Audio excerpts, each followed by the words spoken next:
ಒಂದು ದಿನ ನಮ್ಮ ಹೀರೋ ತನ್ನ ಹೆಂಡತಿ ಮಗುನ ಕರ್ಕೊಂಡು ವೆಕೇಶನ್ಗೆ ಅಂತ ಬೇರೆ ಕಂಟ್ರಿಗೆ ಬರ್ತಾನೆ. ಅಲ್ಲಿ ನಮ್ಮ ಹೀರೋಗೆ ಒಬ್ಬ ಸನ್ಯಾಸಿ ಮೀಟ್ ಆಗಿ ಇನ್ನ ಸ್ವಲ್ಪ ದಿನಗಳಲ್ಲಿ ಈ ಭೂಮಿಯನ್ನ ಸರ್ವನಾಶ ಮಾಡ್ಬೇಕು ಅಂತ ಒಬ್ಬ ರಾಕ್ಷಸ ಈ ಭೂಮಿಗೆ ಬರ್ತಾನೆ. ಆ ನರಕದಿಂದ ಈ ಭೂಮಿಯಲ್ಲಿರೋ ಜನಗಳನ್ನ ಕಾಪಾಡೋದು ನಿನ್ನ ಕೈಯಲ್ಲೈತೆ.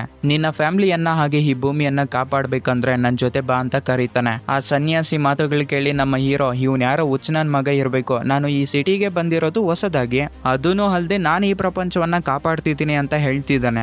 ಅದಕ್ಕೆ ಚಾನ್ಸೇ ಇಲ್ಲ ಅಂತ ಆ ಸನ್ಯಾಸಿ ಮಾತುಗಳು ಕೇಳ್ದಿರ ಅಲ್ಲಿಂದ ಹೊರಟೋಗ್ಬಿಡ್ತಾನೆ. ಮತ್ತೆ ಏನಾಯ್ತು ಅಂತ ಈ ವಿಡಿಯೋದಲ್ಲಿ ನೋಡೋಣ. ಅಂದಂಗೆ ಮೂವಿ ಹೆಸರು ಹೋಮ್ ಸ್ವೀಟ್ ಹೋಮ್ ರೀಬರ್ತ್ ಅಂತ ರೀಸೆಂಟ್ ಆಗಿ ರಿಲೀಸ್ ಆಗಿರೋದು.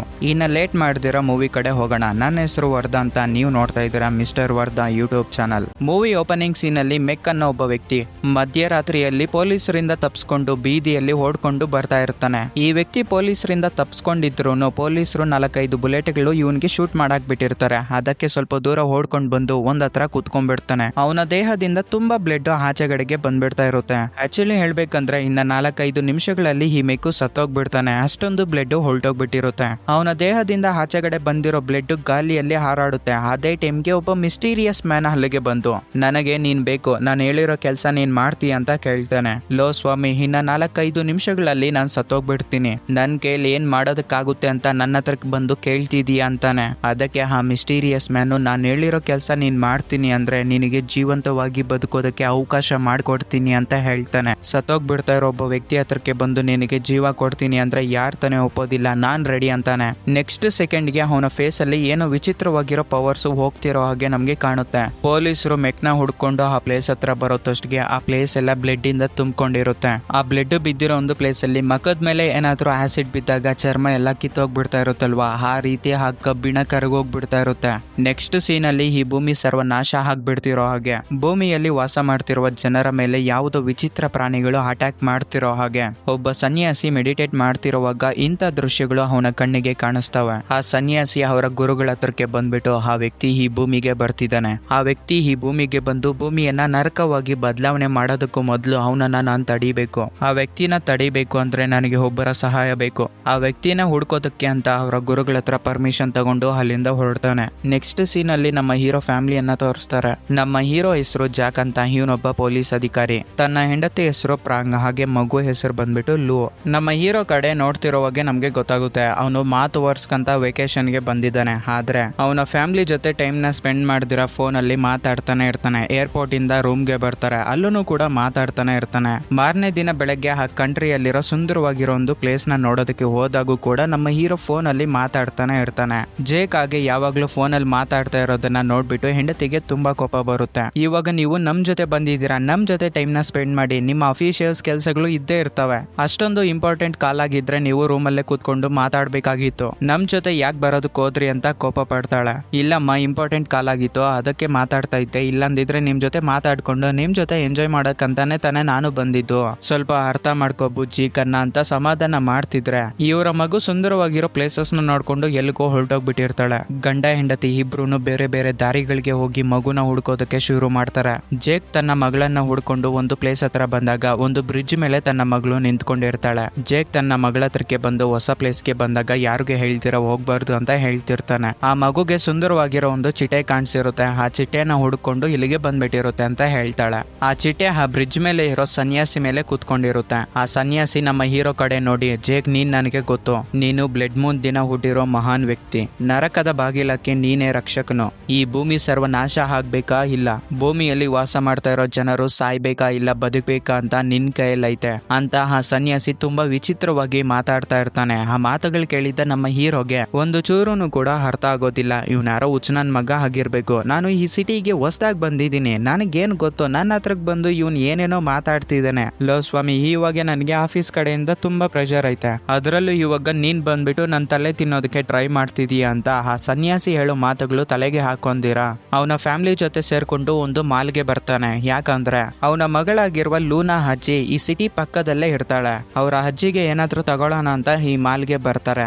ಅದೇ ಒಂದು ಟೈಮಲ್ಲಿ ಆ ಮಗು ಐಸ್ ಕ್ರೀಮ್ ನ ತಗೊಂಡು ತಿನ್ಕೊಂಡು ಅವರ ಫಾದರ್ ಹತ್ರ ಮಾತಾಡ್ತಿರುವಾಗ, ಅಪ್ಪ ನಿನಗೂ ಅಮ್ಮಗೂ ಇಬ್ರಿಗೂನು ಕರಾಟೆ ಬರುತ್ತೆ, ನನಗೂನು ಕರಾಟೆ ಕಲಿಬೇಕು ಅಂತ ಆಸೆ ಐತೆ, ಈ ವೆಕೇಶನ್ ಎಲ್ಲ ಕಂಪ್ಲೀಟ್ ಆದ್ಮೇಲೆ ನನ್ನನ್ನ ಕರಾಟೆ ಕ್ಲಾಸ್ಗೆ ಸೇರಿಸಿ ಅಂತ ಕೇಳ್ತಾಳೆ. ಸರಿ ನಮ್ಮ ಈ ವೆಕೇಶನ್ ಎಲ್ಲ ಕಂಪ್ಲೀಟ್ ಆದ್ಮೇಲೆ ನಿನ್ನ ಕರಾಟೆ ಕ್ಲಾಸ್ಗೆ ಸೇರಿಸ್ತೀನಿ ಅಂತ ಪಿಂಕಿ ಪ್ರಾಮಿಸು ಕೂಡ ಮಾಡ್ತಾನೆ ತಂದೆ. ಆ ಮಗು ಆ ಖುಷಿಯಲ್ಲಿ ತಿನ್ನೋ ಒಂದು ಐಸ್ ಕ್ರೀಮ್ ನ ಬಟ್ಟೆ ಮೇಲೆ ಬೀಳ್ಸ್ಕೊಂಡ್ಬಿಡ್ತಾಳೆ.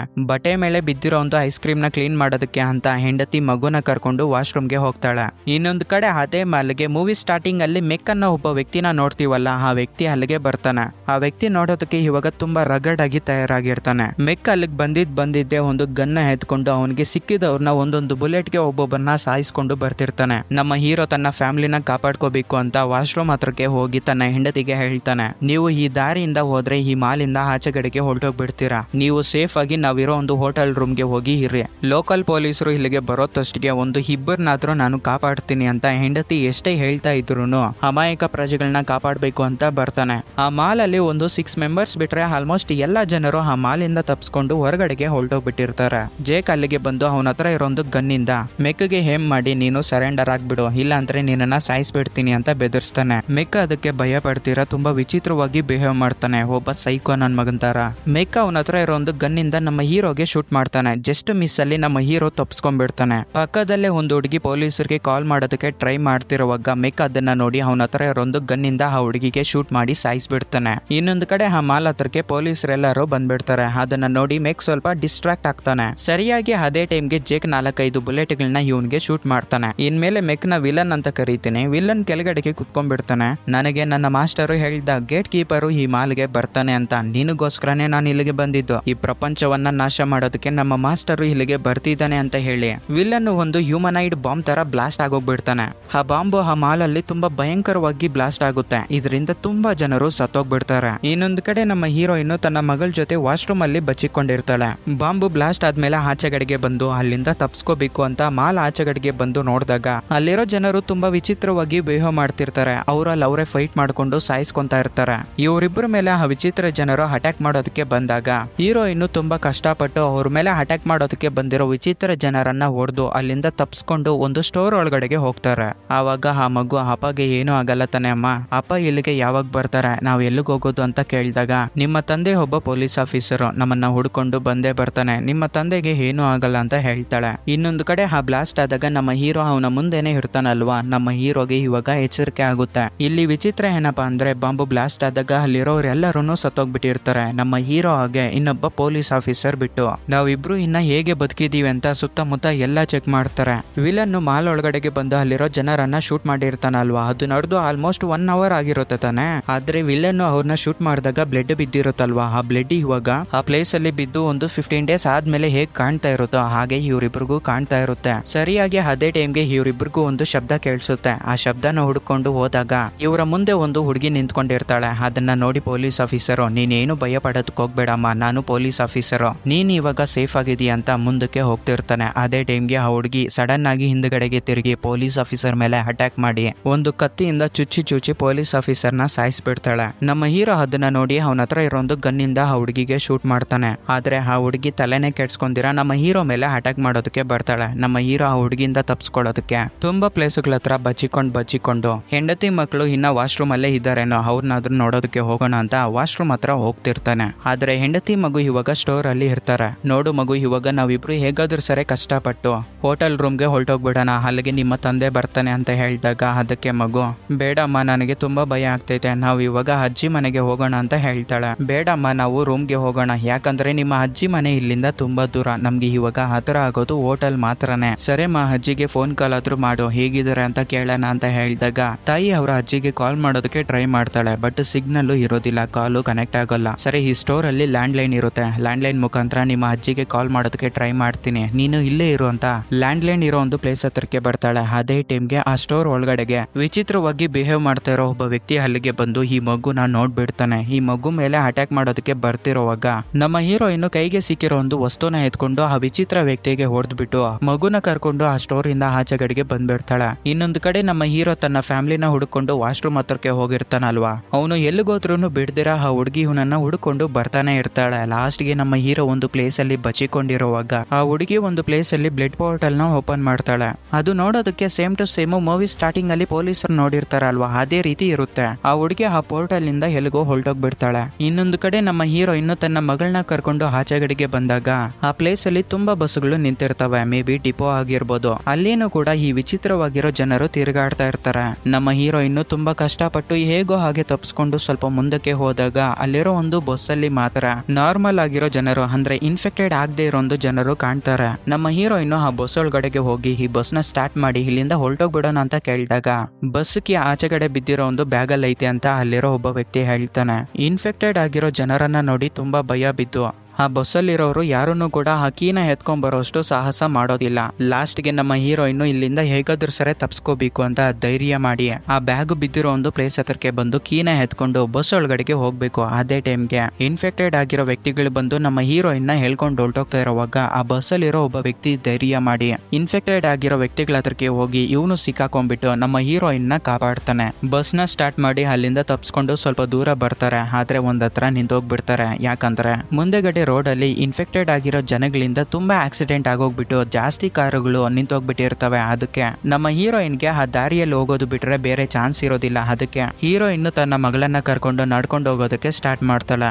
ಇನ್ನೊಂದು ಕಡೆ ಜಾಕ್ ಮಾಲಿಂದ ಆಚೆ ಕಡೆಗೆ ಬಂದು ನಮ್ಮ ಹೀರೋಯಿನ್ ಹೋಗಿರ್ತಾಳಲ್ವಾ ಬಸ್ ಡಿಪೋ ಹತ್ರ, ಅದೇ ದಾರಿಗೆ ಬರ್ತಾನೆ. ಇದ್ದಕ್ಕಿದ್ದಂಗೆ ಇವನ ಹಿಂದಗಡೆ ಒಂದು ದೊಡ್ಡ ಮಾನ್ಸ್ಟರ್ ಅಲ್ಲಿರೋ ಜನರನ್ನ ಹಿಡ್ಕೊಂಡು ಅವ್ರನ್ನ ಕಿತ್ತು ತಿಂದಾಕ್ಬಿಡ್ತಾ ಇರುತ್ತೆ. ಆ ಮಾನ್ಸ್ಟರ್ ನಮ್ಮ ಹೀರೋನ ನೋಡಿದಾಗ ಅದಕ್ಕೆ ಏನಾಯ್ತೋ ಏನೋ ಗೊತ್ತಿಲ್ಲ. ಒಂದು ಚಿರತೆ ಜಿಂಕೆನ ನೋಡಿದಾಗ ಓಡಿ ಬರುತ್ತಲ್ವಾ ಅದನ್ನ ಹಿಡ್ಕೊಳ್ಳೋದಕ್ಕೆ ಅಂತ, ಆ ರೀತಿಯಲ್ಲಿ ನಮ್ಮ ಹೀರೋನ ಹಿಡ್ಕೊಳ್ಳೋದಕ್ಕೆ ಅದು ಓಡಿ ಬರ್ತಾ ಇರುತ್ತೆ. ಜೇಕು ಆ ಮಾನ್ಸ್ಟರ್ ಇಂದ ತಪ್ಸ್ಕೋಬೇಕು ಅಂತ ತುಂಬಾ ಸ್ಪೀಡ್ ಆಗಿ ಓಡಿ ಬರ್ತಾನೆ. ಎಷ್ಟೇ ದೂರ ಓಡಿ ಬಂದ್ರು ಒಂದತ್ರ ಬಚ್ಚಿಕೊಂಡ್ರು ಆ ಮಾನ್ಸ್ಟರ್ ಲಾಸ್ಟ್ ಗೆ ನೋಡ್ಬಿಟ್ಟು ನಮ್ಮ ಹೀರೋನ ಹಿಡ್ಕೊಳ್ಳೋದಕ್ಕೆ ಬರ್ತಾನೆ ಇರುತ್ತೆ. ಲಾಸ್ಟ್ ಗೆ ಜೇಕು ಒಂದು ಡೆಡ್ ಎಂಡ್ ಹತ್ರ ಬಂದು ನಿಂತ್ಕೊಂಡ್ಬಿಡ್ತಾನೆ. ಆ ಮಾನ್ಸ್ಟರ್ ಜೇಕ್ ನ ಹಿಡ್ಕೊಂಡು ತಿಂದಾಕ್ಬಿಡ್ಬೇಕು. ಅದೇ ಟೈಮ್ಗೆ ಒಬ್ಬ ಸನ್ಯಾಸಿ ಒಂದು ಮಿಸ್ಟೀರಿಯಸ್ ಆಗಿರೋ ಒಂದು ಡೋರ್ ನ ಓಪನ್ ಮಾಡಿ ನಮ್ಮ ಹೀರೋನ ಆ ಡೋರ್ ಒಳಗಡೆಗೆ ಹೇಳ್ಕೊಂಡ್ಬಿಡ್ತಾನೆ. ಆ ಸನ್ಯಾಸಿ ಹಾಕೊಂಡಿರೋ ಒಂದು ಮಾಸ್ಕ್ ನ ಓಪನ್ ಮಾಡಿದಾಗೆ ನಮ್ಗೆ ಗೊತ್ತಾಗುತ್ತೆ ಆ ಸನ್ಯಾಸಿ ಬೇರೆ ಯಾರು ಅಲ್ಲ, ಜೇಕ್ಗೆ ಒಂದು ಪಾರ್ಕ್ ಅಲ್ಲಿ ನೀನೇ ಈ ಪ್ರಪಂಚವನ್ನ ಕಾಪಾಡಬೇಕು ಅಂತ ಒಬ್ಬ ಸನ್ಯಾಸಿ ಹೇಳಿರ್ತಾನಲ್ವಾ, ಅದೇ ಸನ್ಯಾಸಿ ಇವನು. ಜೇಕ್ ಆ ಸನ್ಯಾಸಿನ ನೋಡಿ ಇಲ್ಲೇನ್ ನಡೀತೈತೆ, ನಾನು ಮಾಲ್ಗೆ ಬಂದೆ, ಆ ಮಾಲಲ್ಲಿ ಒಬ್ಬ ವ್ಯಕ್ತಿನ ನಾನು ಶೂಟ್ ಮಾಡಿದೆ, ಅವನು ಬ್ಲಾಸ್ಟ್ ಆಗೋಗ್ಬಿಟ್ಟ. ಮತ್ತೆ ಎಚ್ಚರಿಕೆ ಆಗಿ ನೋಡಿದ್ರೆ ಒಂದು ಮಾನ್ಸ್ಟರ್ ನನ್ನನ್ನ ಹಠ ಆಡಿಸ್ಕೊಂಡು ಬಂತು, ಅದು ನನ್ನನ್ನ ಹಿಡ್ಕೊಂಡು ತಿಂದಾಗ್ಬಿಡ್ಬೇಕು ಅಂತ ಒಂದು ಟೈಮಲ್ಲಿ ನೀನೊಂದು ಮಿಸ್ಟೀರಿಯಸ್ ಆಗಿರೋ ಒಂದು ಹಿಡನ್ ಡೋರ್ ನ ಓಪನ್ ಮಾಡಿ ಇಲ್ಲಿಗೆ ಕರ್ಕೊಂಡ್ ಬಂದಿದ್ಯಾ, ಯಾವ ಲೋಕ ಇದು ಅಂತ ಕೇಳ್ತಾನೆ. ನೀನು ಅಷ್ಟೊಂದು ಭಯ ಪಡೋದಕ್ಕೆ ಹೋಗ್ಬೇಡ, ಇದು ನರಕಕ್ಕೂ ಸ್ವರ್ಗಕ್ಕೂ ಮಧ್ಯದಲ್ಲಿರೋ ಒಂದು ಲೋಕ, ಇಲ್ಲಿ ಆತ್ಮಗಳು ಅವುಗಳು ಹೋಗೋ ಒಂದು ದಾರಿನ ಚೂಸ್ ಮಾಡ್ಕೊಂತವೆ ಅಂತ ಹೇಳ್ತಾನೆ. ಹಾಗೆ ನಿನಗೊಂದು ವಿಷಯ ಹೇಳ್ಬೇಕು, ನೀನು ಮಾಲಲ್ಲಿ ಒಬ್ಬ ವಿಲನ್ ನ ಹತ್ಯೆ ಮಾಡಿದೀಯಲ್ಲ, ಅದು ಆಕ್ಸಿಡೆಂಟ್ ಆಗಿ ನಡೆದಿರೋದಲ್ಲ, ಆ ವಿಲನ್ ಆ ಸಿಚುವೇಶನ್ ನ ಕ್ರಿಯೇಟ್ ಮಾಡಿ ನಿನ್ನ ಕೈಯಿಂದ ಅವನನ್ನ ಹತ್ಯೆ ಮಾಡ್ಕೊಳ್ಳೋ ಹಾಗೆ ಮಾಡಿದ್ದಾನೆ. ನಾನೊಬ್ಬ ಮಿಸ್ಟೀರಿಯಸ್ ಮ್ಯಾನ್ ನ ಹುಡುಕ್ತಾ ಇದ್ದೀನಿ ಅಂತ ಹೇಳಿದ್ನಲ್ಲ, ಅವನು ಬೇರೆ ಯಾರು ಅಲ್ಲ, ನಮ್ಮ ತಂದೆ. ಆ ವಿಲನ್ ನಮ್ಮ ತಂದೆಗೆ ಅಸಿಸ್ಟೆಂಟ್ ಆಗಿ ವರ್ಕ್ ಮಾಡ್ತಿದ್ದಾನೆ. ಅಂತ ಅಸಿಸ್ಟೆಂಟ್ಗಳು ನರಕಕ್ಕೆ ಗೇಟ್ ಕೀಪರ್ ಆಗಿರೋ ನಿನ್ನಂತ ಅವರ ಕೈಯಿಂದ ಅವ್ರು ಏನಾದ್ರೂ ಸತ್ತೋಗ್ಬಿಟ್ರೆ ನರಕದ ಬಾಗಿಲು ಓಪನ್ ಆಗೋಗ್ಬಿಡುತ್ತೆ. ಅದರಿಂದ ಆ ವಿಲನ್ ಆ ಮಾಲಲ್ಲಿ ಅಂತ ಒಂದು ಸಿಚುವೇಶನ್ ನ ಕ್ರಿಯೇಟ್ ಮಾಡಿಸ್ಕೊಂಡು ನಿನ್ನ ಕೈಯಿಂದಾನೆ ಅವನು ಸತ್ತೋಗ್ಬಿಟ್ಟಿದ್ದಾನೆ. ಇದರಿಂದ ನರಕದ ಬಾಗಿಲು ಓಪನ್ ಆಗಿ ಆ ನರಕದಲ್ಲಿ ವಾಸ ಮಾಡ್ತಾ ಇರೋ ಮಾನ್ಸ್ಟರ್ಗಳು, ವಿಚಿತ್ರ ಪ್ರಾಣಿಗಳೆಲ್ಲ ಭೂಮಿಗೆ ಬಂದಿದ್ದಾವೆ. ಆ ವಿಚಿತ್ರ ಪ್ರಾಣಿಗಳು ಭೂಮಿಯಲ್ಲಿ ವಾಸ ಮಾಡ್ತಾ ಇರೋ ಸುಮಾರು ಜನರನ್ನ ಹತ್ಯೆ ಮಾಡ್ತಿದ್ದಾವೆ. ಅವು ಆತ್ಮಗಳನ್ನ ಸ್ವಾಧೀನ ಪಡಿಸ್ಕೊಂತಾ ಇದ್ದಾವೆ. ಇದರಿಂದ ನಮ್ಮ ತಂದೆಗೆ ಶಕ್ತಿಗಳು ಬರ್ತವೆ. ಮಿಸ್ಟೀರಿಯಸ್ ಮ್ಯಾನ್ ಆಗಿರೋ ನಮ್ಮ ತಂದೆಗೆ ಸಂಪೂರ್ಣವಾದ ಶಕ್ತಿಗಳು ಏನಾದ್ರೂ ಬಂದ್ರೆ ಭೂಮಿಗೆ ಬರ್ತಾನೆ. ನಂತರ ಭೂಮಿಯನ್ನ ಇನ್ನೊಂದು ನರಕವಾಗಿ ಬದಲಾವಣೆ ಮಾಡ್ತಾನೆ. ಸೊ ನಮ್ಮ ತಂದೆ ಭೂಮಿಗೆ ಬರೋದಕ್ಕೂ ಮೊದಲು ನೀನು ನರಕದ ಬಾಗಿಲನ್ನ ಕ್ಲೋಸ್ ಮಾಡಬೇಕು, ಅದು ನಿನ್ನ ಕೈಯಲ್ಲಿ ಮಾತ್ರ ಸಾಧ್ಯ ಆಗುತ್ತೆ. ಜೇಕ್ಗೆ ಇದ್ಯಾವುದೂ ಅರ್ಥ ಆಗೋದಿಲ್ಲ. ನನ್ನ ಫ್ಯಾಮಿಲಿನ ಕಾಪಾಡ್ಕೊಂಡ್ರೆ ಸಾಕು ಅಂತ ಅಲ್ಲಿಂದ ಹೊರಟೋಗ್ತಾ ಇರೋವಾಗ ಜೇಕ್ ನಮ್ಮ ತಂದೆನ ನಾಶ ಮಾಡೋದಕ್ಕೂ ಮೊದಲು ನಿನ್ನ ಫ್ಯಾಮಿಲಿನ ಹುಡುಕಿದ್ರು ನಿನ್ಗೇನು ಉಪಯೋಗ ಇರೋದಿಲ್ಲ. ನಾನ್ ನಿನಗೆ ಮಾತು ಕೊಡ್ತಾ ಇದ್ದೀನಿ, ನಿನ್ನ ಫ್ಯಾಮಿಲಿನ ನಾನು ಹುಡುಕೊಡ್ತೀನಿ, ನನಗೆ ಇದಕ್ಕೆ ಸಹಾಯ ಮಾಡು ಅಂತ ಹೇಳ್ತಾನೆ. ಲಾಸ್ಟ್ಗೆ ಜೇಕು ಸನ್ಯಾಸಿ ಹೇಳಿರೋ ಮಾತಿಗೆ ಹೋಗ್ತಾನೆ. ಇವಾಗ ಸೀನು ಒರಿಜಿನಲ್ ರಿಯಾಲಿಟಿಯಲ್ಲಿ ಓಪನ್ ಆಗುತ್ತೆ. ನಮ್ಮ ಹೀರೋಯಿನ್ ತನ್ನ ಮಗಳನ್ನ ಕರ್ಕೊಂಡು ಒಂದು ಬಿಲ್ಡಿಂಗ್ ಒಳಗಡೆಗೆ ಹೋಗ್ತಾಳೆ. ಆ ಹೋಟೆಲ್ ಅಲ್ಲಿ ಕೂಡ ಇನ್ಫೆಕ್ಟೆಡ್ ಆಗಿರೋ ಒಬ್ಬ ವ್ಯಕ್ತಿ ನಮ್ಮ ಹೀರೋಯಿನ್ ಮೇಲೆ ಅಟ್ಯಾಕ್ ಮಾಡೋದಕ್ಕೆ ಬಂದಾಗ ನಮ್ಮ ಹೀರೋಯಿನ್ ಪಕ್ಕದಲ್ಲೇ ಇರೋ ಒಂದು ಬಾಟಲ್ ನ ಎತ್ಕೊಂಡು ಅದಕ್ಕೆ ಹೊಡೆದು ಅವನಿಂದ ತಪ್ಪಿಸ್ಕೊಂಡು ಒಂದು ರೂಮ್ ಒಳಗಡೆಗೆ ಹೋಗಿ ಬಚ್ಚಿಕೊಂತಾರೆ. ಇನ್ನೊಂದು ಕಡೆ ಜೇಕು ಸನ್ಯಾಸಿ ಜೊತೆ ಹೋಗ್ತಾ ಇರುವಾಗ ನಾವು ಎಲ್ಲಿಗೆ ಹೋಗ್ತಾ ಇದೀವಿ ಅಂತ ಕೇಳ್ತಾನೆ. ನಾವ್ ಇವಾಗ ವಿಲನ್ ನ ಹುಡ್ಕೊಂಡು ಹೋಗ್ತಾ ಇದೀವಿ, ಯಾಕಂದ್ರೆ ಭೂಮಿಯಲ್ಲಿ ನರಕದ ಬಾಗ್ಲು ಎಲ್ಲೈತಿ ಅಂತ ಅವನಿಗೆ ಮಾತ್ರನೇ ಗೊತ್ತು ಅಂತ ಹೇಳ್ತಾನೆ. ಅದಕ್ಕೆ ಜಾಕು ನನಗೊಂದು ಡೌಟ್ ಐತೆ, ನಿಮ್ಮ ತಂದೆಗೆ ಜಾಸ್ತಿ ಪವರ್ಸ್ ಇದಾವಲ್ಲ, ಸೊ ಅದ್ಯಾಕೆ ಭೂಮಿಯಲ್ಲಿ ವಾಸ ಮಾಡ್ತಾ ಇರೋ ನಾರ್ಮಲ್ ಹ್ಯೂಮನ್ ಸಹಾಯ ತಗೊಂಡಿದ್ದಾರೆ ಅಂತ ಕೇಳ್ತಾನೆ. ಇವಾಗ ಸನ್ಯಾಸಿ ಫಾದರ್ ಅಂದ್ರೆ ಮಿಸ್ಟೀರಿಯಸ್ ಮ್ಯಾನ್ ಪಾಸ್ಟ್ ಓಪನ್ ಆಗುತ್ತೆ. ಇವನ ತಂದೆನೂ ಕೂಡ ಇವನಾಗೆ ಮೊದಲು ಒಬ್ಬ ಗುರುಗಳ ಹತ್ರ ಒಬ್ಬ ಶಿಷ್ಯನಾಗಿ ವಿದ್ಯಾಭ್ಯಾಸ ಪಡೀತಿರ್ತಾನೆ. ಆದ್ರೆ ಒಂದು ದಿನ ಇವರ ತಂದೆಗೆ ಕೆಟ್ಟ ಬುದ್ಧಿ ಜಾಸ್ತಿಯಾಗಿ ಅವರ ಗುರುಗಳ ಹತ್ರ ಇರೋ ಒಂದು 2 ವೇದಗಳನ್ನ ಕಲ್ತನ ಮಾಡ್ತಾನೆ. ಒಂದರಲ್ಲಿ ಪವರ್ಫುಲ್ ಆಗಿರೋ ದೇವತೆಗಳ ಶಕ್ತಿಗಳಿದ್ರೆ ಇನ್ನೊಂದರಲ್ಲಿ ಭೂಮಿಯಲ್ಲಿರೋ ಒಂದು ಆತ್ಮಗಳನ್ನ ಹೇಗೆ ಕಂಟ್ರೋಲ್ ಮಾಡ್ಬೇಕು ಅದನ್ನ ಆಚೆ ಕಡೆ ಬಗ್ಗೆ ಹೇಗೆ ತೆಗಿಬೇಕು ಅಂತ ಇರುತ್ತೆ. ಇವನ ತಂದೆಗೆ ದುರಾಲೋಚನೆ ಜಾಸ್ತಿ ಆಗೋಗ್ಬಿಟ್ಟು ಈ ಆತ್ಮಗಳ ಬಗ್ಗೆ ಓದೋದಕ್ಕೆ ಶುರು ಮಾಡ್ತಾನೆ. ಅಷ್ಟೊಂದು ಪವರ್ಫುಲ್ ಆಗಿರೋ ಶಕ್ತಿಗಳು ಇವನ ಬಾಡಿ ತಡ್ಕೊಳ್ಳೋದಕ್ಕಾಗಲ್ಲ. ಆವಾಗ ಇವನಿಗೆ ಒಂದು ಐಡಿಯಾ ಬರುತ್ತೆ, ನನಗೊಂದು ಬಾಡಿ ಬೇಕು ಅಂತ. ಅವಾಗ ಅವನಿಗೆ ಸಿಕ್ಕಿದ್ದು ಸನ್ಯಾಸಿ ಚಿಕ್ಕವಾಗಿದ್ದಾಗ, ಅಂದ್ರೆ ಅವನ ಮಗನ ಮೇಲೆ ಆತ್ಮಗಳ ಪ್ರಯೋಗ ಮಾಡಿ ಇವನ ಆತ್ಮ ಅವನ ದೇಹಕ್ಕೆ ಕಳಿಸ್ತಿರೋ ಒಂದು ಸಮಯದಲ್ಲಿ ಸನ್ಯಾಸಿ ಅಮ್ಮ ಅಂದ್ರೆ ಅವನ ಹೆಂಡತಿ ಅಲ್ಲಿಗೆ ಬಂದು ಗಂಡನ್ಗೆ ಹಿಂದೆಯಿಂದ ಹೊಡಿತಾಳೆ. ಇದರಿಂದ ಆ ಮಂತ್ರ ಪ್ರಯೋಗ ಮಧ್ಯದಲ್ಲೇ ನಿಂತೋಗ್ಬಿಟ್ಟು ಅವರ ತಂದೆ ಬಾಡಿ ಮಾಯ ಆಗೋಗ್ಬಿಟ್ಟಿರುತ್ತೆ. ಇಲ್ಲಿ ಇನ್ನೊಂದು ಪ್ಲೇಸ್ ಪಾಯಿಂಟ್ ಏನಪ್ಪಾ ಅಂದ್ರೆ ಸ್ವಲ್ಪ ಶಕ್ತಿಗಳು ನಮ್ಮ ಸನ್ಯಾಸಿ ಬಾಡಿ ಒಳಗಡೆ ಇರ್ತವೆ. ನಮ್ಮ ತಂದೆ ಸತ್ತೋಗ್ಬಿಟ್ಟಿದ್ದಾನೆ, ಆದ್ರೆ ಅವನ ಶಕ್ತಿಗಳು ಬೇರೆ ಒಂದು ಪ್ರಪಂಚದಲ್ಲಿ ಮಾತ್ರ ಉಪಯೋಗ ಮಾಡೋದಕ್ಕಾಗೋದು, ಭೂಮಿಯಲ್ಲಿ ಉಪಯೋಗ ಮಾಡೋದಕ್ಕಾಗಲ್ಲ. ಅದಕ್ಕೆ ಭೂಮಿಯಲ್ಲಿ ಒಬ್ಬ ವ್ಯಕ್ತಿನ ಆಯ್ಕೆ ಮಾಡ್ಕೊಂಡು ಅವನ ಮುಖಾಂತರ ಅವರ ಶಕ್ತಿಗಳನ್ನ ಉಪಯೋಗ ಮಾಡ್ತಿದ್ದಾರೆ ಅಂತ ಸನ್ಯಾಸಿ ಜೇಕ್ಗೆ ಹೇಳ್ತಾನೆ. ಇನ್ನೊಂದು ಕಡೆ ಒರಿಜಿನಲ್ ರಿಯಾಲಿಟಿಯಲ್ಲಿ ನಮ್ಮ ಹೀರೋಯಿನ್ ತನ್ನ ಮಗಳ ಜೊತೆ ಮಲ್ಕೊಂಡಿರುವಾಗ ಯಾರೋ ಡೋರ್ ನಾಕ್ ಮಾಡ್ದಂಗೆ ಆಗುತ್ತೆ. ಹೋಗಿ ಡೋರ್ ಓಪನ್ ಮಾಡಿ ನೋಡಿದಾಗ ಅಲ್ಲಿಗೆ ಜೇಕ್ ಬಂದಿರ್ತಾನೆ. ಆದ್ರೆ ಇನ್ನೊಂದು ಕಡೆ ಜೇಕು ಈ ಸನ್ಯಾಸಿ ಜೊತೆ ಇದಾನಲ್ವಾ, ಅವನು ಸತ್ತೋಗ್ಬಿಟ್ಟಿದ್ದಾನೆ, ಅವನೊಬ್ಬ ಆತ್ಮ. ಸೊ ಯಾರಾದ್ರೂ ಗೆಸ್ ಮಾಡಿದ್ರೆ ನೀವು ಗೆಸ್ ಮಾಡಿರೋದು ಕರೆಕ್ಟೇ. ವಿಲನ್ ನಮ್ಮ ಜೇಕ್ ರೂಪದಲ್ಲಿ ತನ್ನ ಹೆಂಡತಿ ಹತ್ರಕ್ಕೆ ಬಂದಿರ್ತಾನೆ. ಇನ್ನೊಂದು ಕಡೆ ನಮ್ಮ ಜೇಕು ಸನ್ಯಾಸಿ ಜೊತೆ ಸೇರ್ಕೊಂಡು ಈ ಒರಿಜಿನಲ್ ರಿಯಾಲಿಟಿಗೆ ಬರ್ಬೇಕಂದ್ರೆ ಕಾರೋ ಬಸ್ಸೋ ಟ್ರೈನೋ ಹತ್ತಿದ್ರೆ ಸಾಕಾಗಲ್ಲ. ಈ ಒರಿಜಿನಲ್ ರಿಯಾಲಿಟಿಗೆ ಬರ್ಬೇಕಂದ್ರೆ ಒಂದು ಪೋರ್ಟಲ್ ನ ಯೂಸ್ ಮಾಡ್ಬೇಕು. ಆ ಪೋರ್ಟಲ್ ನ ಹುಡ್ಕೊಂಡು ಒಂದು ಬಿಲ್ಡಿಂಗ್ ಒಳಗಡೆಗೆ ಹೋಗ್ತಾರೆ. ಆದ್ರೆ ಇವರ ದುರದೃಷ್ಟ ಏನಪ್ಪಾ ಅಂದ್ರೆ ಅಲ್ಲಿ ವಿಚಿತ್ರ ಪ್ರಾಣಿಗಳು ಇವ್ರ ಮೇಲೆ ಅಟ್ಯಾಕ್ ಮಾಡೋದಕ್ಕೆ ಬರ್ತವೆ. ಸನ್ಯಾಸಿ ತನ್ನ ಫೈಟಿಂಗ್ ಸ್ಕಿಲ್ಸ್ ಇಂದ ಇವ್ರ ಮೇಲೆ ಅಟ್ಯಾಕ್ ಮಾಡೋದಕ್ಕೆ ಬಂದಿರೋ ವಿಚಿತ್ರ ಪ್ರಾಣಿಗಳ ಜೊತೆ ಹೋರಾಡ್ಕೊಂಡು ಒಂದು ಥಿಯೇಟರ್ ಒಳಗಡೆಗೆ ಹೋಗ್ತಾರೆ. ಅಲ್ಲಿನೂ ಕೂಡ ವಿಚಿತ್ರ ಪ್ರಾಣಿಗಳು ಇವ್ರ ಮೇಲೆ ಅಟ್ಯಾಕ್ ಮಾಡೋದಕ್ಕೆ ಬರ್ತಾ ಇರ್ತವೆ. ಲಾಸ್ಟ್ ಗೆ ಸನ್ಯಾಸಿ ನಮ್ಮ ಹೀರೋನ ಆ ಪೋರ್ಟಲ್ ಹತ್ರಕ್ಕೆ ಕರ್ಕೊಂಡೋಗಿ ಆ ಪೋರ್ಟಲ್ ನ ಓಪನ್ ಮಾಡ್ತಾನೆ. ಇವಾಗ ಇವರಿಬ್ರು ಒರಿಜಿನಲ್ ರಿಯಾಲಿಟಿಗೆ ಬರ್ತಾರೆ. ಒರಿಜಿನಲ್ ರಿಯಾಲಿಟಿ ಅಂದ್ರೆ ಅದಕ್ಕೂ ಇದಕ್ಕೂ ಡಿಫ್ರೆನ್ಸ್ ಏನಪ್ಪಾ ಅಂದ್ರೆ ಒರಿಜಿನಲ್ ರಿಯಾಲಿಟಿಯಲ್ಲಿ ವಿಚಿತ್ರ ಪ್ರಾಣಿಗಳು ಇರೋದಿಲ್ಲ. ಆ ಮಾಯದ ಲೋಕದಲ್ಲಿ ವಿಚಿತ್ರ ಪ್ರಾಣಿಗಳು ಆತ್ಮಗಳಿಗೋಸ್ಕರ ಬೇಟೆ ಆಡ್ತಿರ್ತವೆ ಅಷ್ಟೇ. ಇವರಿಬ್ರು ವಿಲನ್ ನ ಹುಡ್ಕೊಂಡು ಹೋಗುವಾಗ ನಮ್ಮ ಹೀರೋ ಹೋಗಿ ಒಂದು ಮಿರರ್ ಹತ್ರ ನಿಂತ್ಕೊಂತಾನೆ. ಆದ್ರೆ ಆ ಕನ್ನಡಿಯಲ್ಲಿ ನಮ್ಮ ಹೀರೋ ದೇಹಕ್ಕೆ ಬದಲಾಗಿ ಬೇರೊಬ್ಬರ ದೇಹ ರಿಫ್ಲೆಕ್ಟ್ ಆಗ್ತಾ ಇರುತ್ತೆ. ಸೊ ಇದಕ್ಕೆ ರೀಸನ್ ಏನು ಅಂದ್ರೆ ಒರಿಜಿನಲ್ ರಿಯಾಲಿಟಿಯಲ್ಲಿ ನಮ್ಮ ಹೀರೋ ದೇಹ ಬ್ಲಾಸ್ಟ್ ಆದಾಗ ಬೂದಿ ಆಗೋಗ್ಬಿಟ್ಟಿರುತ್ತೆ. ಇವಾಗ ಜೇಕ್ ಆತ್ಮ ಮಾತ್ರ ಬದುಕಿರುತ್ತೆ, ಅವನ ದೇಹ ಇರೋದಿಲ್ವಲ್ಲ. ಈ ಭೂಮಿಗೆ ಬರಬೇಕು ಅಂದ್ರೆ ಅವನಿಗೆ ಒಂದು ಬಾಡಿ ಬೇಕು. ಅದಕ್ಕೆ ಬೇರೆಯೊಬ್ಬರ ಬಾಡಿಯಲ್ಲಿ ನಮ್ಮ ಹೀರೋ ಆತ್ಮ ಸೇರ್ಕೊಂಡು ಇಲ್ಲಿಗೆ ಬಂದಿರ್ತಾನೆ.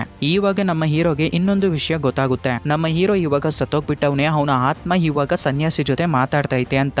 ನಮ್ಮ ಹೀರೋ ತುಂಬಾ ಬಾಧೆ ಪಟ್ಕೊಂಡು ನಾನು ಇವಾಗ ನನ್ನ ಫ್ಯಾಮಿಲಿನ ಮೀಟ್ ಆಗೋದಕ್ಕೆ ಆಗಲ್ವಾ, ಇನ್ನ ನಾನು ನನ್ನ ಫ್ಯಾಮಿಲಿ ಜೊತೆ ಜೀವನ ಮಾಡೋದಕ್ಕೂ ಆಗಲ್ಲ. ನಮ್ಮ ಹೀರೋ ಸತ್ತೋಗ್ಬಿಟ್ಟಿದ್ದಾನೆ ಅಂತ ಬಾಧೆಯಲ್ಲಿ ಬಾಧೆ ಪಡ್ತಿರುವಾಗ ಸನ್ಯಾಸಿ, ನೀನು ನಿನ್ನ ಫ್ಯಾಮಿಲಿಗೋಸ್ಕರ ಕಣ್ಣಲ್ಲಿ ನೀರ್ ಹಾಕೊಂತ ಇದೀಯಾ, ಕರೆಕ್ಟೇ. ನೀನ್ ಇವಾಗ ನರಕದ ಬಾಗಿಲು ಕ್ಲೋಸ್ ಮಾಡ್ಲಿಲ್ಲ ಅಂದ್ರೆ ಭೂಮಿಯಲ್ಲಿರೋ ಜನರೆಲ್ಲರೂ ಸತ್ತೋಗ್ಬಿಡ್ತಾರೆ. ಲೋ ಸ್ವಾಮಿ, ಇವಾಗ ನಾನು ಏನ್ ಮಾಡೋದಕ್ಕಾಗುತ್ತೆ, ನನ್ನ ಆತ್ಮ ಮಾತ್ರ ಬದುಕೈತೆ, ನನ್ನ ಆತ್ಮದಿಂದ ನಿನಗೇನ್ ಬೇಕು ಅಂತ ಕೇಳ್ತಾನೆ. ನೀನು ನರಕಕ್ಕೆ ಗೇಟ್ ಕೀಪರ್ ಆಗಿ ಆಯ್ಕೆ ಆಗಿದೀಯ, ನೀನ್ ಮಾತ್ರನೇ ನರಕದ ಬಾಗಿಲು ಕ್ಲೋಸ್ ಮಾಡೋದಕ್ಕಾಗೋದು, ನೀನೇ ಸಹಾಯ ಮಾಡ್ಬೇಕು ಅಂತ ಅವನನ್ನ ಕನ್ವಿನ್ಸ್ ಮಾಡ್ತಾನೆ. ಇನ್ನೊಂದು ಕಡೆ ವಿಲ್ಲನ್ನು ಜೇಕ್ ರೂಪದಲ್ಲಿ ತನ್ನ ಹೆಂಡತಿ ಕಡೆಯಿಂದ ಸ್ವಲ್ಪ ಗಾಯಗಳಾಗಿದ್ರೆ ಅದಕ್ಕೆ ಚಿಕಿತ್ಸೆ ಪಡಿತಿರ್ತಾನೆ. ಆ ವಿಲ್ಲನ್ನು ಕೂಡ ಮಿರರ್ ಹತ್ರ ಬಂದಾಗ ಅವನ ನಿಜವಾದ ರೂಪ ನಮ್ಗೆ ಕಾಣುತ್ತೆ. ಅದೇ ಟೈಮ್ಗೆ ಅಲ್ಲಿರೋ ಲ್ಯಾಂಡ್ ಲೈನ್ಗೆ ಒಂದು ಕಾಲ್ ಬರೋದ್ರಿಂದ ವಿಲ್ಲನ್ ಹೋಗಿ ಮಾತಾಡ್ತಾನೆ. ಆ ಫೋನ್ ಅಲ್ಲಿ ಏನೋ ಒಂದು ಹೇಳ್ತಿದ್ರೆ ಒಂದು ನೋಟ್ ನ ಎತ್ಕೊಂಡು ವಿಲ್ಲನ್ ಅದನ್ನ ನೋಟ್ ಮಾಡ್ಕೊಂತಾನೆ. ಸ್ವಲ್ಪ ಹೊತ್ತಾದ್ಮೇಲೆ ಜೇಕು ಸನ್ಯಾಸಿ ಜೊತೆ ಸೇರ್ಕೊಂಡು ಇದೇ ರೂಮ್ಗೆ ಬಂದು ಚೆಕ್ ಮಾಡ್ತಾನೆ. ಆದ್ರೆ ಅಲ್ಲಿ ಅವನ ಕುಟುಂಬ ಇರೋದಿಲ್ಲ. ಕೆಳಗಡೆಯಿಂದ ಅವನ ಮಗಳು ಮಾತಾಡ್ತಾ ಇರೋ ಶಬ್ದಗಳು ಬರ್ತವೆ. ಅಲ್ಲಿಗೆ ಹೋದ್ಮೇಲೆ ಹೆಂಡತಿ ಜೊತೆ ಪ್ರೀತಿಯಿಂದ ಮಾಡೋದಕ್ಕೆ ಟ್ರೈ ಮಾಡ್ತಾನೆ. ಬಟ್ ಅಲ್ಲಿ ವರ್ಕೌಟ್ ಆಗಲ್ಲ.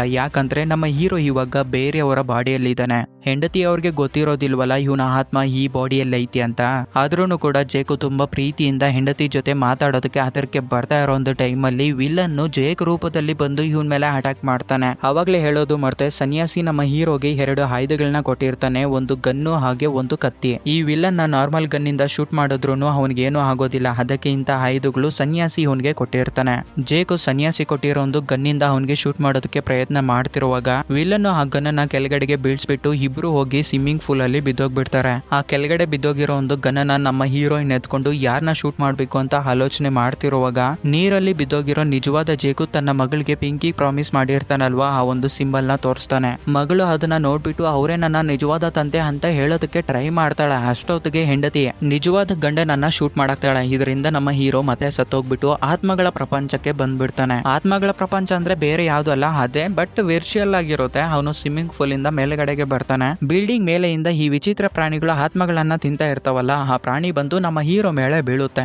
ಇನ್ನೊಂದು ಕಡೆ ಒರಿಜಿನಲ್ ರಿಯಾಲಿಟಿಯಲ್ಲಿ ವಿಲ್ಲನ್ನು ತನ್ನ ನಿಜವಾದ ರೂಪಕ್ಕೆ ಬರ್ತಾನೆ. ವಿಲ್ಲನ್ನು ತನಗಿರೋ ಒಂದು ಪವರ್ಸ್ ನ ಉಪಯೋಗ ಮಾಡ್ಕೊಂಡು ಒಂದು ಬ್ಲಡ್ ಪೋರ್ಟಲ್ ನ ಓಪನ್ ಮಾಡ್ತಾನೆ. ಆ ಬ್ಲಡ್ ಪೋರ್ಟಲ್ ನ ಉಪಯೋಗ ಮಾಡ್ಕೊಂಡು ನಮ್ಮ ಹೀರೋ ಇನ್ನು ಹಾಗೆ ತನ್ನ ಮಗಳನ್ನ ಎತ್ಕೊಂಡು ಹೊರಟೋಗ್ಬಿಡ್ತಾನೆ. ಇನ್ನೊಂದು ಕಡೆ ಜೇಕ್ಗೆ ಎಚ್ಚರಿಕೆ ಆಗುತ್ತೆ. ಅದೇ ಟೈಮ್ಗೆ ಸನ್ಯಾಸಿ ಅಲ್ಲಿಗೆ ಬಂದು ಆ ಪ್ರಾಣಿ ನಿನ್ನನ್ನ ತಿಂದಾಕ್ಬಿಡ್ತಾ ಇರೋವಾಗ ನಾನು ಅಲ್ಲಿಗೆ ಬಂದು ನಿನ್ನನ್ನ ಕಾಪಾಡ್ದೆ ಅಂತ ಹೇಳ್ತಾನೆ. ಜೇಕ್ ನ ಫ್ಯಾಮಿಲಿನ ಹುಡ್ಕೊಂಡು ಸನ್ಯಾಸಿ ಅವನ ರೂಮ್ಗೆ ಹೋಗಿರ್ತಾನಲ್ವಾ, ಆ ರೂಮ್ ಅಲ್ಲಿ ಒಂದು ಲೆಟರ್ ಸಿಕ್ಕಿರುತ್ತೆ. ಆ ಲೆಟರ್ ನ ಸನ್ಯಾಸಿ ನಮ್ಮ ಹೀರೋಗೆ ಕೊಡ್ತಾನೆ. ಇವಾಗ ನಮ್ಮ ಹೀರೋಗೆ ಗೊತ್ತಾಗುತ್ತೆ ಬೈ ಮಿಸ್ಟೇಕ್ ಆಗಿ ವಿಲ್ಲನು ಈ ಪೇಪರ್ ಮೇಲೆ ಈ ನರಕದ ಬಾಗ್ಲು ಎಲ್ಲೈತೆ ಅಂತ ಬರ್ತಿದ್ದಾನೆ ಅಂತ. ಸನ್ಯಾಸಿ ನಮ್ಮ ಹೀರೋ ಹತ್ರಕ್ಕೆ ಬಂದ್ಬಿಟ್ಟು ನೀನು ಅವನ್ನ ಹತ್ಯೆ ಮಾಡೋದಕ್ಕೆ ನಿನ್ನ ಹತ್ರ ಇರೋದು ಒಂದೇ ಒಂದು ಆಯುಧ, ಅದೇನಪ್ಪಾ ಅಂದ್ರೆ ಒಂದು ಕತ್ತಿ ಅಂತ ಅವನಿಗೆ ಕೊಟ್ಟು ನರಕದ ಬಾಗಿಲನ್ನ ಹುಡ್ಕೊಂಡು ಬರ್ತಾರೆ. ಆ ನರಕದ ಬಾಗ್ಲು ಲಾಸ್ಟ್ಗೆ ಇವ್ರಿಗೆ ಸಿಗುತ್ತೆ. ಆ ನರಕದ ಬಾಗ್ಲು ಬೆಂಕಿಯಿಂದ ಉರಿತಾ ಇರುತ್ತೆ. ಬಟ್ ಇಲ್ಲಿ ಟ್ವಿಸ್ಟ್ ಏನಪ್ಪಾ ಅಂದ್ರೆ ಆ ನರಕದ ಬಾಗ್ಲು ಒಳಗಡೆಗೆ ಬಂದ್ರು ಇವರು ಒರಿಜಿನಲ್ ರಿಯಾಲಿಟಿಗೆ ಬರ್ತಾರೆ. ನಮ್ಮ ಹೀರೋ ಹಾಗೆ ಬರೋದಕ್ಕಾಗಲ್ಲ, ಯಾಕಂದ್ರೆ ಅವನದೊಂದು ಆತ್ಮ. ಅವನು ಒರಿಜಿನಲ್ ರಿಯಾಲಿಟಿಗೆ ಬರಬೇಕು ಅಂದ್ರೆ ಅವನಿಗೊಂದು ಬಾಡಿ ಬೇಕು. ಅದಕ್ಕೆ ಆ ಬಾಡಿನ ಹುಡ್ಕೊಂಡು ಹೋಗ್ತಾರೆ. ಇನ್ನೊಂದು ಕಡೆ ವಿಲ್ಲನ್ನು ನಮ್ಮ ಹೀರೋ ಇನ್ನು ಹಾಗೆ ತನ್ನ ಮಗಳನ್ನ ಎತ್ಕೊಂಡು ಈ ನರಕದ ಬಾಗಿಲ ಹತ್ರಕ್ಕೆ ಬಂದಿರ್ತಾನೆ. ಅದೇ ಟೈಮ್ಗೆ ಆ ಪ್ಲೇಸ್ ಹತ್ರಕ್ಕೆ ನಮ್ಮ ಸನ್ಯಾಸಿ ತಂದೆ ಅಂದ್ರೆ ಮಿಸ್ಟೀರಿಯಸ್ ಮ್ಯಾನು ಕೂಡ ಅಲ್ಲಿಗೆ ಬರ್ತಾನೆ. ಈ ಮಿಸ್ಟೀರಿಯಸ್ ಮ್ಯಾನು ಜೇಕ್ ನ ಹತ್ಯೆ ಮಾಡಿರೋದಕ್ಕೆ ಸ್ವಲ್ಪ ಮಟ್ಟಿಗೆ ನರಕದ ಬಾಗಿಲುಗಳು ಮಾತ್ರ ಓಪನ್ ಆಗಿರ್ತವೆ. ಅವು ಫುಲ್ ಅಂದ್ರೆ ಟೋಟಲ್ ಆಗಿ ಓಪನ್ ಆಗ್ಬೇಕು ಅಂದ್ರೆ ಜೇಕ್ ರಕ್ತ ಹಂಚ್ಕೊಂಡು ಹುಟ್ಟಿರೋ ಮಗು ಆಗಿರೋ ಲೂನ ಹತ್ಯೆ ಮಾಡ್ಬೇಕಾಗುತ್ತೆ, ಬಲಿದಾನ ಕೊಡ್ಬೇಕು. ಈ ಮಿಸ್ಟೀರಿಯಸ್ ಮ್ಯಾನು ಆ ಮಗುನ ಬಲಿದಾನ ಕೊಡೋದಕ್ಕೆ ಎಲ್ಲಾ ಸಿದ್ಧತೆಗಳು ಮಾಡ್ಕೊಂತಾನೆ. ಅದೇ ಟೈಮ್ಗೆ ನಮ್ಮ ಜೇಕ್ ತನ್ನ ಆತ್ಮಗಳ ಪ್ರಪಂಚದಲ್ಲಿ ಒಂದು ಸ್ಟ್ರಾಂಗ್ ಆಗಿರೋ ಒಂದು ಬಾಡಿನ ಹುಡ್ಕೊಂಡು ಒರಿಜಿನಲ್ ರಿಯಾಲಿಟಿಗೆ ಬಂದು ಅಲ್ಲಿ ಇವನ್ ಮೇಲೆ ಅಟ್ಯಾಕ್ ಮಾಡೋದಕ್ಕೆ ಬಂದಿರೋ ವ್ಯಕ್ತಿಗಳ ಮೇಲೆ ಫೈಟಿಂಗ್ ಮಾಡ್ತಾನೆ ಗುರು. Next level. ಯಾರಾದ್ರೂ ಜಾನ್ ವಿಕ್ ಮೂವಿ ನೋಡಿದಿರಾ? Same as it is fighting ನಡೆಯುತ್ತೆ. Next level fighting skills. Jake ಅವ್ರನ್ನೆಲ್ಲ ಹೊಡೆದ್ಬಿಟ್ಟು ಲಾಸ್ಟ್ ಗೆ ವಿಲನ್ ಹತ್ರ ಫೈಟ್ ಮಾಡೋದಕ್ಕೆ ಹೋಗ್ತಾನೆ. ವಿಲನ್ ನ ಸಾಯಿಸ್ಬೇಕು ಅಂತ ಒಂದು ಗನ್ನ ಎತ್ಕೊಂಡ್ ಬಂದಿರ್ತಾನಲ್ಲ, ಆ ಗನ್ನು ಆ ವಿಲನ್ ಹತ್ರ ಇರುತ್ತೆ. ಅಂದ್ರೆ ಹೆಂಡತಿ ಕಡೆಯಿಂದ ಈ ವಿಲನ್ ಕಿತ್ಕೊಂಡ್ಬಿಟ್ಟಿರ್ತಾನೆ. ವಿಲನ್ ನಮ್ಮ ಹೀರೋನ ಶೂಟ್ ಮಾಡೋದಕ್ಕೆ ಬರ್ತಿರುವಾಗ ನೆಕ್ಸ್ಟ್ ಲೆವೆಲ್ ಫೈಟಿಂಗ್ ಮಾಡಿ ಅವನ ಕೈಯಲ್ಲಿರೋ ಒಂದು ಗನ್ನ ಕೆಳಗಡೆಗೆ ಬೀಳ್ಸ್ಬಿಡ್ತಾನೆ. ಸರಿಯಾಗಿ ಅದೇ ಟೈಮ್ಗೆ ನಮ್ಮ ಹೀರೋಯಿನ್ ಅಲ್ಲಿಗೆ ಬಂದು ಆ ಗನ್ನನ್ನ ಎತ್ಕೊಂಡು ತನ್ನ ಮಗಳನ್ನ ಹತ್ಯೆ ಮಾಡ್ಬೇಕು ಅಂತ ನೋಡ್ತಿರ್ತಾನಲ್ಲ ಮಿಸ್ಟೀರಿಯಸ್ ಮ್ಯಾನು, ಅವನ ಕೈಗೆ ಶೂಟ್ ಮಾಡಿ ಆ ಗನ್ನನ ಎತ್ತಿ ನಮ್ಮ ಹೀರೋ ಕೈಗೆ ಕೊಡ್ತಾಳೆ. ಜೇಕ್ ಆ ಗನ್ನನ ಉಪಯೋಗ ಮಾಡ್ಕೊಂಡು ವಿಲನ್ ತಲೆಗೆ ಹೆಡ್ ಶಾಟ್ ಹೊಡಿತಾನೆ. ವಿಲನ್ ಸತ್ತೋಗಿರೋದಕ್ಕೆ ಆತ್ಮಗಳ ಪ್ರಪಂಚಕ್ಕೆ ಹೋಗ್ತಾನೆ. ಆತ್ಮಗಳು ಈ ಪ್ರಪಂಚಕ್ಕೆ ಬಂದ್ರೆ ಸಾಕು ತಿನ್ಬಿಡೋಣ ಅಂತ ನೋಡ್ತಾ ಇರೋತಲ್ವಾ ಒಂದು ಮಾನ್ಸ್ಟರ್. ಈ ವಿಲನ್ ಆತ್ಮನ ನೋಡಿ ಆ ವಿಲನ್ ನ ಹಿಡ್ಕೊಂಡ್ಬಿಟ್ಟು ಒಂದು ಚಾಕ್ಲೇಟ್ ತರ ತಿಂದಾಕ್ಬಿಡುತ್ತೆ. ಇನ್ನೊಂದು ಕಡೆ ಒರಿಜಿನಲ್ ರಿಯಾಲಿಟಿಯಲ್ಲಿ ಈ ಮಿಸ್ಟೀರಿಯಸ್ ಮ್ಯಾನು ತನ್ನ ಮಗನಾಗಿರೋ ಸನ್ಯಾಸಿ ಜೊತೆ ಮಾತಾಡ್ತಿರುವಾಗ ನಮ್ಮ ಹೀರೋ ಹಿಂದ್ಗಡೆಯಿಂದ ಸನ್ಯಾಸಿ ಕೊಟ್ಟಿರೋ ಒಂದು ಕತ್ತಿನ ಉಪಯೋಗ ಮಾಡ್ಕೊಂಡು ಅವನಿಗೆ ಚುಚ್ಚು ಬಿಡ್ತಾನೆ. ಅವನ ಕತೆ ಮುಗೀತು ಅನ್ನೋಷ್ಟ್ರಲ್ಲಿ ಆ ಮಿಸ್ಟೀರಿಯಸ್ ಮ್ಯಾನು ನಮ್ಮ ಹೀರೋಗೆ ಒಂದು ಮಾತು ಹೇಳ್ತಾನೆ. ನನ್ನನ್ನ ಸಾಯಿಸ್ಬಿಟ್ರೆ ಇದೆಲ್ಲ ಮುಗೀತು ಅಂತ ಅನ್ಕೊಂತ ಇದೆಯಾ? ಚಾನ್ಸೇ ಇಲ್ಲ. ಆ ನರಕದ ಬಾಗ್ಲು ಕ್ಲೋಸ್ ಮಾಡ್ಬೇಕು ಅಂದ್ರೆ ನೀನು ಆ ನರಕಕ್ಕೆ ಹೋಗ್ಬೇಕು. ನರಕಕ್ಕೆ ಹೋದ್ರೆ ನೀನು ಮತ್ತೆ ಬರೋದಕ್ಕಾಗಲ್ಲ. ಈ ನಿಜ ನಿನಗೆ ನನ್ನ ಮಗ ಹೇಳಿಲ್ವಲ್ಲ ಅಂತ ಕೇಳ್ತಾನೆ. ಆ ಮಾತು ಹೇಳಿದ್ಮೇಲೆ ಆ ಮಿಸ್ಟೀರಿಯಸ್ ಮ್ಯಾನು ಮಾಯ ಆಗೋಗ್ಬಿಡ್ತಾನೆ, ಅಂದ್ರೆ ಸತ್ತೋಗ್ಬಿಡ್ತಾನೆ ಅಂತ ಅನ್ಕೋಬಹುದು. ಸನ್ಯಾಸಿ ನಮ್ಮ ಹೀರೋ ಕಡೆ ನೋಡ್ಬಿಟ್ಟು ನೀನು ಆ ನರಕದ ಬಾಗ್ಲು ಕ್ಲೋಸ್ ಮಾಡೋದಕ್ಕೆ ನರಕಕ್ಕೆ ಹೋಗ್ಲೇಬೇಕು, ಏನ್ ಮಾಡೋದಕ್ಕಾಗಲ್ಲ, ಅದು ನಿಜ ಒಪ್ಕೊಳ್ಳೇಬೇಕು ಅಂತ ಕೈ ಎತ್ಬಿಡ್ತಾನೆ. ನಮ್ಮ ಹೀರೋ ಲಾಸ್ಟ್ ಗೆ ತನ್ನ ಹೆಂಡತಿ ಮಗು ಹತ್ರಕ್ಕೆ ಬಂದ್ಬಿಟ್ಟು ಪ್ರೀತಿಯಿಂದ ಮಾತಾಡ್ತಿರುವಾಗ ಮಗಳು ಕೇಳ್ತಾಳೆ, ಅಪ್ಪ ನೀನ್ ನನಗೋಸ್ಕರ ಮತ್ತೆ ಹಿಂದಕ್ಕೆ ಬಂದ್ಬಿಡ್ತೀಯಲ್ವಾ ಅಂತ. ಜೇಕ್ ಅದಕ್ಕೆ ಖಂಡಿತ ಬರ್ತೀನಿ ಮಗಳೇ ಅಂತ ಪಿಂಕಿ ಪ್ರಾಮಿಸ್ ಕೂಡ ಮಾಡ್ತಾನೆ. ನಮ್ಮ ಹೀರೋ ಲಾಸ್ಟ್ ಗೆ ಉರಿತಾ ಇರೋ ಒಂದು ಬೆಂಕಿ ಬಾಗಳೊಳಗಡೆಗೆ ಹೋಗ್ಬೇಕು. ಆವಾಗ ಸನ್ಯಾಸಿ ಜೊತೆ ಹೇಳ್ತಾನೆ, ನನ್ನ ಹೆಂಡತಿ ಮಗುನ ಸುರಕ್ಷಿತವಾಗಿ ನೋಡ್ಕೊಳ್ಳಿ, ನಾನು ಆದಷ್ಟು ಬೇಗ ಆ ನರಕದಿಂದ ವಾಪಸ್ ಬರೋದಕ್ಕೆ ಟ್ರೈ ಮಾಡ್ತೀನಿ, ಏನೋ ಒಂದು ದಾರಿ ಸಿಕ್ಕೇ ಸಿಗುತ್ತೆ ಅಂತ ಹೇಳಿ ಆ ನರಕದ ಒಳಗಡೆಗೆ ಹೋಗ್ತಾನೆ. ನರಕ ನೋಡೋದಕ್ಕೆ ಹೇಗಿರುತ್ತೆ ಅಂತ ಸ್ವಲ್ಪ ವಿಜುವಲ್ಸ್ ಮಾತ್ರ ನಮ್ಗೆ ತೋರಿಸ್ತಾರೆ. ಜೇಕು ಆ ನರಕದ ಬಾಗಿಲು ಒಳಗಡೆಗೆ ಹೋಗಿದ್ದೆ, ಆ ಬಾಗ್ಲು ಕ್ಲೋಸ್ ಆಗೋಗ್ಬಿಡುತ್ತೆ. ನಂತರ ನಮ್ಮ ಹೀರೋಯಿನ್ ತನ್ನ ಮಗಳನ್ನ ಕರ್ಕೊಂಡು ಆ ಸಿಟಿ ಪಕ್ಕದಲ್ಲಿರೋ ಅಜ್ಜಿ ಮನೆಗೆ ಹೋಗ್ತಾಳೆ. ಇಷ್ಟೇನಾ ಈ ಮೂವಿ ಇಲ್ಲಿಗೆ ಮುಗೀತಾ ಅಂತ ಅನ್ಕೊಂತ ಇರುವಾಗ ಮೂವಿ ಎಂಡಿಂಗ್ ಅಲ್ಲಿ ಯಾರೋ ಒಂದು ಹುಡುಗಿ ನಡ್ಕೊಂಡ್ ಬಂದು ಆ ನರಕದ ಬಾಗ್ಲು ಓಪನ್ ಮಾಡ್ತಾಳೆ. ಇಲ್ಲಿಗೆ ಈ ಮೂವಿ ಎಂಡ್ ಆಗುತ್ತೆ. ಮೇ ಬಿ ಪಾರ್ಟ್ 2 ಇರಬಹುದಾ ಏನು? ಖಂಡಿತ ಇದ್ದೇ ಇರುತ್ತೆ. ಯಾಕಂದ್ರೆ ಅವನ ಮಗಳಿಗೆ ಪಿಂಕಿ ಪ್ರಾಮಿಸ್ ಮಾಡಿದಾನೆ, ನಿನಗೋಸ್ಕರ ನಾನು ಮತ್ತೆ ಬಂದೇ ಬರ್ತೀನಿ ಭೂಮಿಗೆ ಅಂತ. ಅದೂನು ಅದೇ ಸನ್ಯಾಸಿ ತಂದೆ ಸತ್ತೋಗ್ಬಿಟ್ಟಿರ್ತಾನೆ. ಆದ್ರೆ ಅದ್ ಯಾವ ಹುಡುಗಿ ಬಂದು ನರಕದ ಬಾಗಿಲು ಓಪನ್ ಮಾಡಿದ್ಲು?